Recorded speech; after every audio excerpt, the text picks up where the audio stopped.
Every bite you take is a vote for the kind of food we want to have on our planet.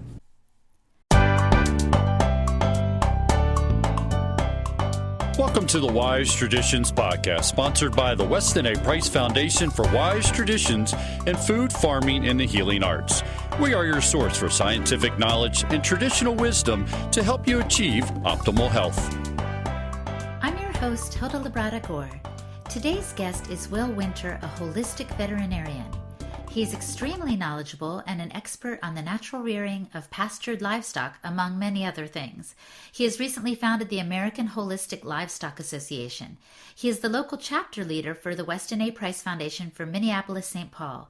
He is also the owner of Lucky Pig Farms and a herd consultant for Thousand Hills Cattle Company. Before we dive into our conversation, I want to take a moment to thank our sponsors.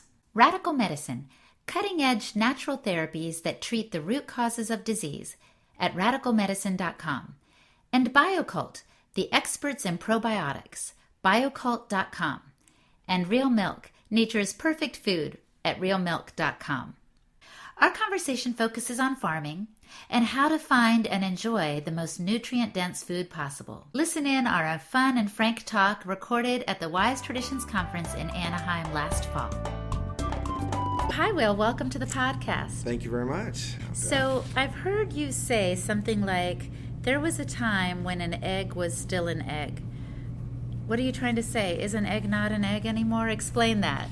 Well, it came up with my in-laws. My wife's parents grew up, and, they went through World War I and post-war and all that. And, we're trying to help them look at organic fruit and vegetables or local, but they just think, well, why would you want to pay $1 a pound for bananas when you can get them for 19 cents a pound? Because I think in their day a banana was just a banana, and maybe there was a difference in it, but I think that things were a lot better. So now we have food that has basically no flavor, and the flavor is always associated with what's inside in nature. So flavor, things that we associate with flavor, growing up, however many thousands of years we've been human beings, we would look for things that tasted good because the taste would give us an indication of that there's something inside. So today, an egg on the outside might look the same. This one's white, that one's white. It looks exactly the same. But if you actually take one that's come from a chicken that's lived a happy life, the differences both in appearance and in taste are stark. The problem is we have cheaters, and they can make that egg yolk orangey beautiful by feeding food coloring to the chicken. And so they can fake us out.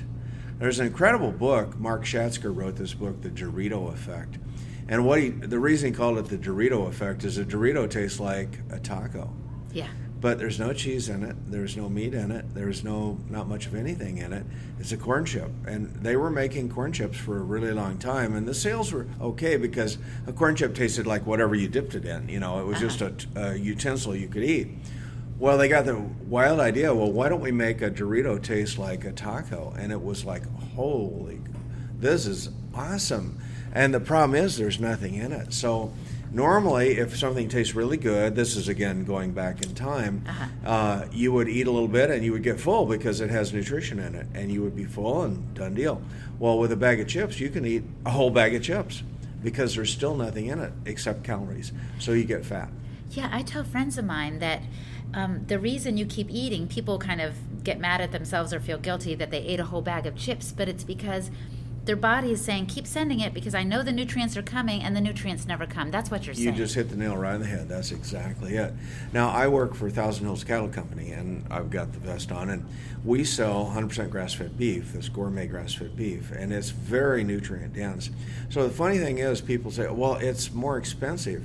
And I don't really say this to people, but I'm thinking to myself, it really isn't, because I've served thousands of steaks to guys that would normally go to a steakhouse and eat a 32-ounce steak, and they're still hungry, they have dessert. I give them a 10 or 12-ounce ribeye or New York strip, and I go, you want another steak? And they're like, wow, I feel great. I don't think I can eat another bite. And when they see the little bitty steak coming out on their plate, a 10-ounce steak isn't all that big, they go, well, this is a great appetizer. Is my real steak coming? And I go, just eat that and we'll see how it goes. It's very nutrient dense. And so the more nutrient dense it is, the more satisfying it is. Exactly. And so you don't get fat on nutrient dense food. You don't get obese. You get nourished. So you don't get sick either. So that's the beauty of it. The trick is, how do you make nutrient dense food? That's the trick. And factory farms are probably never going to give us nutrient dense food. They're going to give us quantity, but they're not going to give us quality. And Americans seem pretty impressed with quantity, right? Like, look at all the food I can get at this restaurant for $19.99. So how they're could that thrilled. be? Yeah. And how can that be? Well, our food dollar now, we are spending somewhere around 6 to 9% of all of our money on food. There have been times in our culture in America where it's almost 50% of your money goes to just getting enough food to keep you alive. And I love going to Italy because the Italians really know how to eat. And it's kind of interesting because the Italians spend about 22% of their total income on food, because they really have great food. They have nutrient-dense food. They have volcanic rich soils. 85% of Italy is volcanic mountainous soil, so it's very rich. Even though there's been people living there forever and farming forever, they still have rich soil. My friend Jerry Bernetti and I went over there, and we took some soil home from where he grew up, or where his his roots are in Italy. And it had a cation exchange capacity. That's a technical term, CEC. That means how much minerals in that soil. It was 38. And a typical American soil would be 6 to 10. Are you kidding me? Right, so that's calcium, magnesium, all of the minerals that make up soil. Was very, very high, and this was just garden soil out of one of his relatives' garden. So, and we noticed you could take tomatoes there from your garden, and they're beautifully rich colored. Put them on your kitchen shelf for 6 weeks or more, and they still hold because they have all the phytonutrients. Wow. So what we're talking about in plants is phytonutrients. That means plant nutrients, and they're secondary plant polyphenolic compounds. And you've heard of resveratrol and lycopene and lutein. These are antioxidants that are in plants, and the plant is making it to keep the plant healthy. I have a garden, and the two things I love growing is cherry trees and I have grapevines.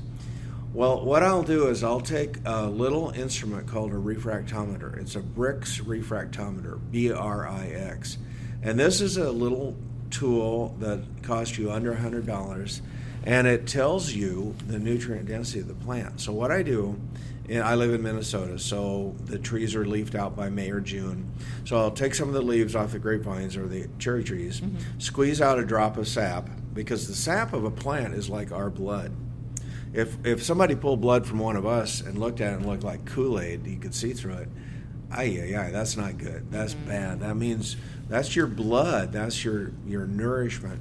The sap is a plant's blood. So I'll put it on the refractometer, and you look at it like a little telescope. There's no moving parts in it, but it refracts light, and you're looking for a number above 12. The refractometer usually goes from 0 to 32. If my grapes and cherry trees are like 6, I'm going to have wormy cherries and moldy grapes when they set fruit. So then I got to get to doctoring on the plant. Like I'll use a foliar application, or I'll maybe lime the soil a little bit, maybe add a little more mulch, a little more fertilizer to the soil, because I know the plant is sick. It has weak sap. So it's a great card for your plants. And these Brix refractometers, it's pretty fun to go to a farmer's market with a little refractometer and a garlic press, and they're going, "What are you doing?" It's like, "Well, I'm going to buy some tomatoes here today, but I want to see who's got really nutrient-dense tomatoes." "Oh, yours is a 4." And it's kind of embarrassing. You have to be kind of careful with this. But I've seen conventional grapes that are not organic that'll Brix 26, 28, and I've seen organic grapes that Brix 6. So it just being organic, which, by the way, organic is awesome. You really don't want to eat food that's not organic. But we're talking about something that's kind of beyond organic. So we're talking no poisons, but also something that has some nutrient density. That's what we're looking for. So taking your refractometer to the farmer's market or even the grocery store, I'll do it here at the conference just to see what the lettuce we're eating, how nutrient dense it is. And it's just fascinating. It is, but for most of us, we're not going to have a refractometer, right? So, and you said we can't judge always the quality of the food by the appearance. So how are we supposed to know? Your question is a very good one, and the answer to that question about how do you know is you want to be able to shake the hand of the person that raised it.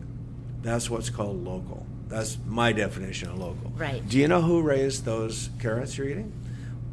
Really? You don't, huh? Okay, well then it's a crapshoot. You don't really know if you have nutrient density or not.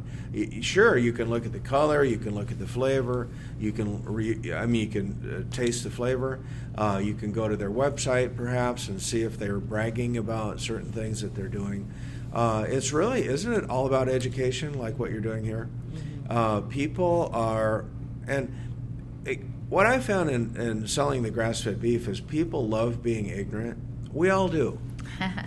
I'm in a supermarket, I've got a little grill, and I go, would you like to try some 100% grass-fed beef? And most people, well, I sure would. If they're walking by and they've got 10 pounds of ground beef in there, that's the bargain basement special, very frequently they'll go, I know, what I've got is really bad, but and this is kind of funny that sometimes they'll say, but I'm having company this week, and they don't really care what they eat. And it's like, oh my God, it's like, or even worse, they'll say, well, we've got a big family reunion and I need to get like 10 pounds of roast. And I really want to, my family, they really are not they're not foodies. Well, two things. One is you're cheating your family, even if they don't care. And two, you're supporting the industry that makes crummy food. Every bite you take is a vote for the kind of food we want to have on our planet. And you can't control people. You see somebody lined up at McDonald's, which always blows me away when I see a fast food joint and their cars are like a mile long. They're $50,000 SUVs and they're putting garbage in their body. It's like, what? You can't tell me you're in this car that you're at McDonald's because you can't afford to go to Whole Foods or Trader Joe's or your co-op and get good food, So, again, to me, that is a desire to be ignorant. And I hear it all the time. I know it's bad, but I'm a single mom and, or whatever. Right. There's some kind of disconnect where people are willing to put their time and their money. Exactly. It's priority. What is a priority to you? Certainly a cell phone, certainly cable TV, certainly 3 cars. You got to have a 60-inch flat screen TV, but then you're going to go to some cheap fast food joint. And the other thing that is kind of talking about my petty irritations is I don't have time to cook. Mm-hmm. We all have 24 hours, and so what is more important to you than your body, your health? I'm curious, what are you doing? I mean, besides watching television for 12 hours a day. I've got this great Homer Simpson cartoon I cut out. He's got his head on the table and he says, oh, I don't have any food. I just have ingredients to make food. I think you're right. I think it's a matter of priority. I think the art of cooking has been lost. That's for sure. And also, and consequently, all the big companies that are producing the fast food and the inexpensive food are taking advantage of that. It's all about convenience and something that is almost an imitation. It looks like what our mother used to make. And some of the names on the frozen food packages say, Mama's cooking, right? But it's not Mama's cooking. It's quite different, as a matter of fact. Yeah, and again, about Italy, Mama is there. You're watching Mama make the pasta. You're watching Mama make the pesto or the tomato sauce. And there's joy and pride and art in that food. And we are mostly Europeans, or we came from somewhere where there was a food culture, where there was some type of pride. But it's really fun to go back to Life and Look magazines from the 50s, and every commercial was just about, or every ad was for labor saving, time saving, how to, this range will save you so much time, so it was all about how can we get out of the kitchen that it was a trap to be in the kitchen. And I get part of that, and a lot of what happened to our diet in America is the two-family income, and which is a very dangerous trap because as soon as you have a dual income family, that means your standard living is going to zoom right up to whatever your income level is with the husband and wife working. Well, that's double risky because what if one person loses their income and you've got this high standard of living and then you have to live on one income? What are you going to cut? And it's happening to a lot of people. We'll get back to the program in just a moment. We like to stop and thank our sponsors. Radical Medicine, cutting-edge natural therapies that treat the root causes of disease. In this modern toxic world, general health guidelines are no longer adequate for most people. Only through radical measures, that is, getting to the true root of disease, can effective healing occur. Radical Medicine describes how to treat modern-day obstacles to cure in order to achieve vibrant health, our most important birthright. Go to radicalmedicine.com. And what's your gut feeling? BioCult is a scientifically developed advanced probiotic containing 14 live bacteria cultures, proven to survive the high acidity of the stomach. Visit the experts in probiotics at biocult.com. And Real Milk, pasture-fed, unprocessed, full-fat, nature's perfect food. Find out about the benefits of real raw milk and where you can obtain it at realmilk.com. And now back to our program. Well, and we were talking a moment ago about what we spend our time doing. I was thinking, you mentioned watching TV, but I was thinking it's work. It's work that we also perceived as work. Don't disconnect from. Like it's labor. Like both people and the family are working hard and they're wearing themselves out. Well, time is the most valuable thing we have. It's really the only thing we have, and we trade time for money, which is fine. But whatever we're trading time for should be something of value to us, whether it's cooking or watching television or just doing nothing. But time is our most precious commodity. Now, I am very lucky to be married to a woman who loves cooking, and our favorite evening is to cook together. Open a bottle of wine, and we're watching each other dazzle the other one, making something incredible.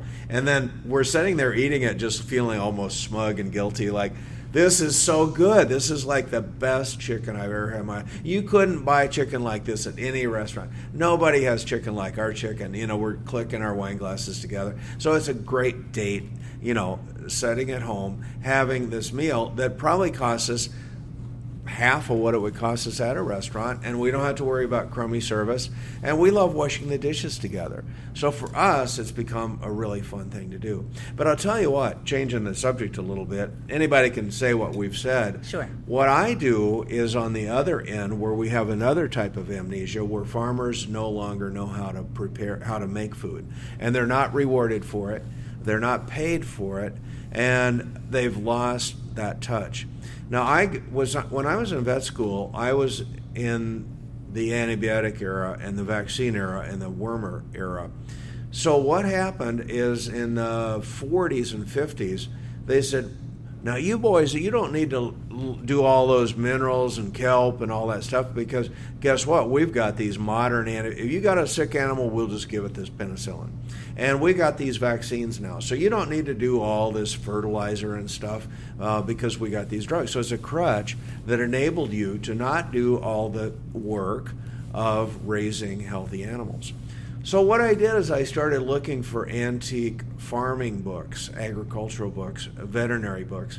They knew everything that we do now in holistic and natural medicine. It's in those books. And it was taught in the land-grant colleges. Farmers were intelligent, they were creative, they were artisanal, and they had to be, because you didn't have crutches.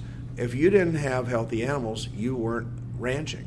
You weren't going to just give them a vaccine to get over whatever they had gotten. It was Darwin. If you had bad crops that got grasshoppers on them and they got aphids and all types of blight, you weren't a farmer anymore. You moved to town and you were, you lost your farm. So it was like the cream of the crop survived. Now, with all these crutches, a monkey could raise corn and beans now. It's you're riding around circles on your tractor looking at the GPS. So it's dumbed down farming and ranching to the point where pretty much everybody survives. And basically most of them are farming the government, to be honest. It's funny, the farm community is kind of a conservative community. And old hippies never die. I went to college in the 60s and 70s, and we became, you might say, liberalized. But all I hear is like those welfare bums, they're stealing all of our tax money. Well, if you really want to look at the welfare bums, it's a modern farmer that is, trillions of dollars going into supporting people to raise stuff that you can't eat. They're not raising food. Corn is just this industrial product, and soybeans is an industrial product that you make stuff out of. You can't eat it. It's not food. They're not feeding America. Okay, so what do you mean by that? What do you mean corn and soy aren't food? Aren't they subsidized crops to produce more food for people? What are you talking about? It's not food. It goes in your gas tank. It's ethanol. It's converted in this Frankenstein factory into high fructose corn syrup. That's what that goes to. So you can't eat it. It's an industrial product.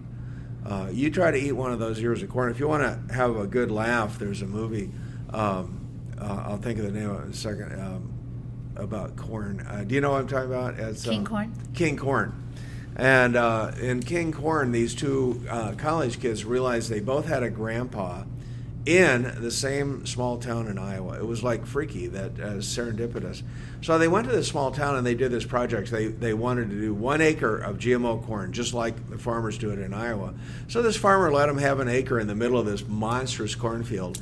So they did the combine, they did the planting, and they did everything, and mostly played frisbee and twiddled their thumbs, because modern farming, there's not a lot of labor in it. You're setting a tractor for a few days, but that's about it, and then you're just waiting for the corn to happen. So when they got their corn, they said, let's eat some. So they shuck the corn and they take a bite out of it, and they're chewing on the corn, and their faces are really funny, and they just spit it out. It's like, this is like eating a cardboard box. It was awful. And real corn, not made with GMOs and in a different kind of configuration, maybe not a monocrop on a farm. Real corn, you can eat it just like that? It's 100% corn. You can eat it just raw like that. You can cook it.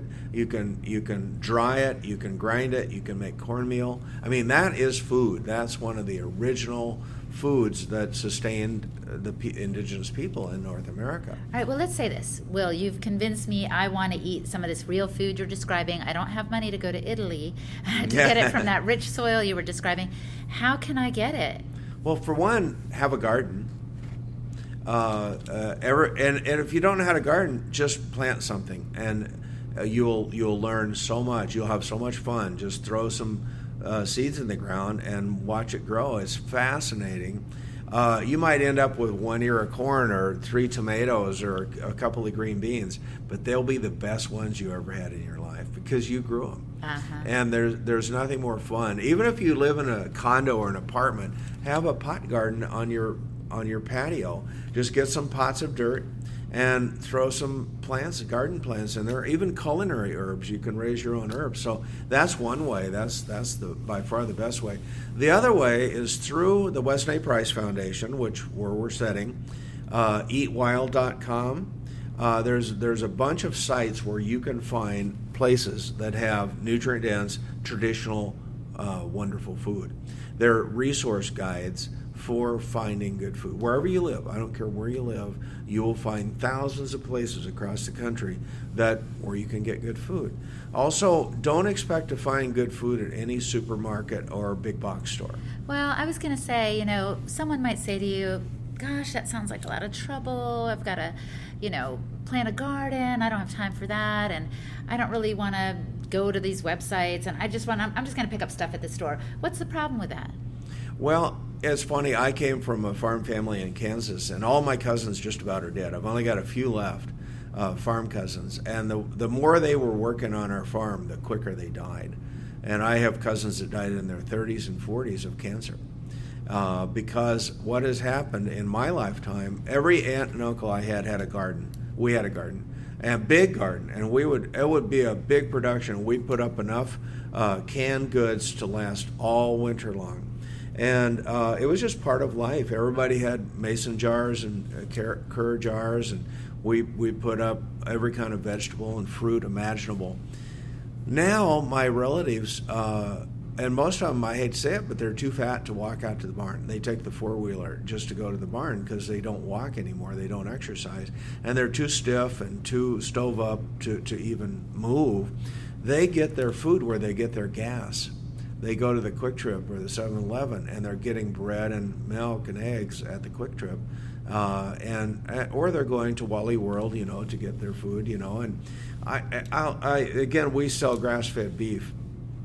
And what we found is that companies like Thousand Hills develop the market for grass-fed beef. Todd Churchill, the owner of Thousand Hills, when he decided, I'm going to do this, he went and bought all the different grass-fed beefs he could find.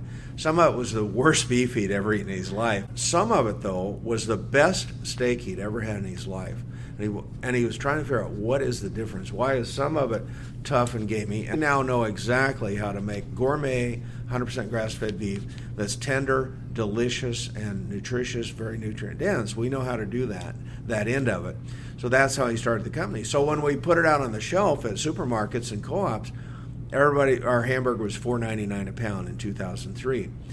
Regular hamburger was $1.99 a pound, and they look identical. So the customers are going, $4.99, $1.99, looks identical. Why in God's earth would I want to pay $4.99 for the same thing? And we're going, well, it's not the same thing. We're talking about omega-3 fat, and we're talking about CLA. We're talking about feedlot hormones and pesticides and antibiotics. Well, I don't know. I think I'll get the $1.99. So what did we do? We started putting little grills out, and everybody that worked at Thousand Hills, myself, the veterinarian, we're all with our little apron on, our cowboy hat. Would you like to try some 100% grass-fed beef? And so we're putting it in thousands of people's mouths. And the second they taste it, guess what? The first word that comes out of their mouth usually. Wow. Exactly. I could just imagine. Yeah, wow. And then they might say, where is it? It's right over there in the case, and it jumps in the shopping cart. Because you could tell them all the health benefits and how you raise the cattle, environment, the care. Yeah. But what really sold them was the taste. The taste. Taste is what we use now. Is like, that's the short story, is why is your beef different?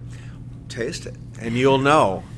And then the other thing people say, if they're over about 55, the other thing they say is, wow, I remember when beef used to taste like this. You remember flavors from your childhood. And beef tastes like ketchup now. Steaks taste like A1 sauce because it has no flavor. Yeah, I know what you're talking about, because I used to like, fast food burger back in the day. And then years later, I went to get one from the same fast food place, and I was like, this doesn't taste like what it did before. And I realized something changed. Uh-huh. I've done that with a candy bar that I had as a little kid, and I'd find, they have cherry mash. That was a candy bar we had in Kansas. They don't have them in Minnesota, and I found one. I bit into that thing and practically spit it out. It was so bad. And I know for a fact that they've changed those candy bars. But what's interesting is young people today, people being raised in this environment today, they don't know the difference because they've never tasted the good stuff, right? Yeah. So they make do. They think, this is what popcorn tastes like when it's popped in microwave chemicals, they don't know any different. Well, I mentioned one must-buy book, which is the Dorito Effect by Mark Schatzer. His first book was called Steak, just the word steak. And he went around the world trying to find the best steak in the world. Fascinating book, even if I maybe a vegetarian wouldn't like it, but the book was fascinating to me because he figured out what flavor is about. So when he wrote the Dorito Effect, the cool thing about the book is not only does factory food have no flavor, there are companies that make what are called flavor solutions. So I can make this piece of paper taste like a watermelon. I can make it taste like a hamburger. I can make it taste like a French fry. One drop of these flavor solutions. So that McDonald's hamburger, and I'm not picking on them, but just any hamburger. First of all, the meat that's in it would taste like wet toilet paper without the flavor solution on it. But they put these drops on it, and dang, they taste good. And your to taste kids. Buds get fooled, and you get fooled as well. They fool your taste buds. So it's a combination of low nutrient density food, low flavor food, and they dribble some artificial flavor on it to fake you out, and you get fat, stupid, and sick. Yeah, I was going to say the trade-off is, when I was talking about the person who wants to disregard some of the things we're talking about, they're compromising their own health, and they don't realize it, right? But you're right about there's only so far we can go with health issues or environmental issues. Grass-fed beef happens to be the only thing that's ever been brought up that could actually save us from climate change. And the reason is when we rotate cattle, it's just like the bison. We can sequester carbon that's up in the sky and put it down in the earth where it was. Modern farming has created global warming or climate change. Agriculture is the number one source of pollution, and it's the number one source of destroying our carbon bank, our carbon sink, putting it up in the sky with all the open earth that you see, the ripping open of the earth. And, if I drove from here back to Minnesota, I would see hundreds and hundreds of thousands of acres bare naked that have been harvested, plowed, and then it's setting all winter just with nothing on it. It's just open dirt, so it's blowing around so much of the carbon, so much of the nitrogen, the valuable, precious substances are blissing off into the sky. But you're saying the opposite of what a lot of people say. They say the cows are causing climate change, but you're saying the cows are saving the earth. There's a beautiful book by Nicolette Nyman, and she's the wife of Bill Nyman, who has Nyman Meats, and she wrote a book called Defending Beef. It just came out now. It's the bestseller. And she disputes every myth about beef. And in fact, I'll mention several books because we're talking about education. Yes. And if you're an uneducated person, you're a vulnerable pawn to the system, and you'll end up in a hospital. You'll end up in a hospice. You'll die a miserable death, and they'll suck all your money out of you. So you really have to educate yourself. We can't trust the government. We can't trust education. And we can't trust universities anymore because they're whores to money, and there's no other word for it. I was in college for virtually 3 degrees. I was part of the system. I did research. I cranked out phony baloney research, and I know how to do a research experiment to get what the people that paid for it want. I can design an experiment to get whatever your desired results are. So we can't trust them. So we need these books. We need to educate ourselves. Okay, so tell us our books, yes, as we start to wrap Okay, up. the other one is Lierre Keith. It's like Pierre, only it's Lierre. Is a woman that lives in the Bay Area, San Francisco, and she was a vegan. And she ate this vegan diet, and she made herself deathly, near-death sick. She pancaked her spine. All her bones collapsed. Her kidneys failed. She was on dialysis from the vegan diet. So she wrote a book called The Vegetarian Myths. And the 3 myths, one is that it's bad for the environment. It's not bad for the environment. In fact, row crops, corn and soybeans, are horrible. The other myth is that veganism is more humane. It is not more humane because of the vertebrates. There are 3,000 vertebrates per acre that are killed in that. And then the third myth is that vegan or vegetarian is better for you. So those are the vegetarian myths every 16-year-old girl needs to read about because, it's real easy to get politicized into, you see all these horrible stories about factory farms. It's like, I'm never drinking milk again. I'm never eating an egg again because they are horrible. They are horrible. And I was a vegetarian myself for 23 years. And I crashed part of my health from that. I've recuperated from it. I was an ethical vegetarian, and I decided when I got out of vet school, how can I be working on animals all day and then eat them at night, And I thought, this doesn't add up. Well, so what I did is I did not know that there are humane ways to raise beef. And so now I figure every bite of grass-fed beef people eat that I raise, or my pastured pork, or my sheep and goats, is a bite of bad meat that they don't eat. It's a bite of bad meat that they don't eat. Well, they're not eating the bad. If they're eating a bite of the good meat, that's one less bite of bad meat that they're not going to buy or eat. That's so true. They're still eating meat, but they're healing their body. Now we know about traditional nutrition. Weston A. Price, if he didn't say anything else, he said you got to have animal food and you got to have vegetable kingdom food. Some fruits and vegetables, some grain, some animal products. There's no vegetarian traditional indigenous culture on the planet. Well, this has been a fascinating conversation, Will. I think we're going to have to talk with you another time to get more of your ideas about We're just getting wound up. I know, I love it. But so I guess the bottom line is we need to find the best source we can of nutrient-dense food and educate ourselves. Education, and that's Weston A. Price's dying words were, you teach, you teach, you teach. That's what he said just as he died. And that's what we're trying to follow here, is we're teaching people what we've learned through our own physical experiences. Half the people here have been deathly sick, and they got here because if you haven't had a failure, you're fat, dumb, and happy. You know, do. Life's great. I love hamburgers. I love French fries. I love Coca-Cola. I've got diabetes. What do you mean I got diabetes? You know, so then you have the crash, and then sometimes God gives you an opportunity to have a second chance, and I'm one of those. Until you have a health crisis, you may not care enough to investigate, but you're saying go for it, learn, grow, be a person that takes care of themselves, hopefully before you even get to that place. If it's possible, you know, Carl Jung said there's no coming to consciousness without pain. And he might be right. You might have to have a failure before you will change. Hopefully not. Hopefully you can learn from our failures. Hopefully you can learn from this podcast. Well, thanks again for joining us, Will. Well, good job. Thanks for listening today. If you like what you heard, please review this podcast on iTunes and let the world know. Also, you can find out more about our guests and today's topic by going to our website, westonaprice.org. Click on the word podcast to find more information and pertinent links.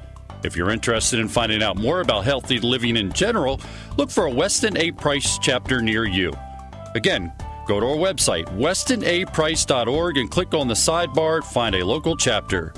You'll find a group of like-minded people in your area that can help you on your journey to optimal health. Again, thanks for listening. Wise Traditions is brought to you by the Weston A. Price Foundation for wise traditions in food, farming, and the healing arts.